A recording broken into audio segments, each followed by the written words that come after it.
Thousands of activists are set to take to the streets across the country calling for the government's police, crime sentencing and courts bill to be rejected by the House of Lords when the chamber votes on it later today.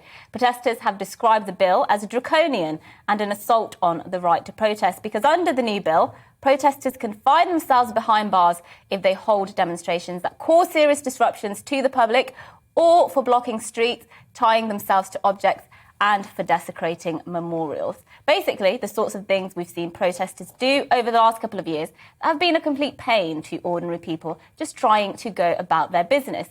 Now, all the classic complaints have been thrown at the bill so far. It's being called sexist, racist, and clinical psychologists have even said the bill will supposedly destroy young people's mental health.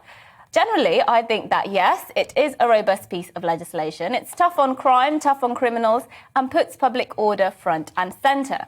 But while social justice warriors may not like it, I think the public would actually endorse the bill.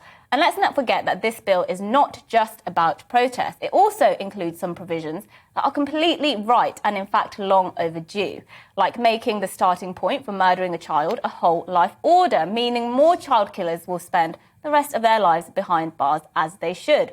Offenders committing some serious crimes like sexual and violent offences will no longer be eligible for parole after serving half their sentence if this bill goes through. They'll serve 2/3 of their sentence, which is an improvement.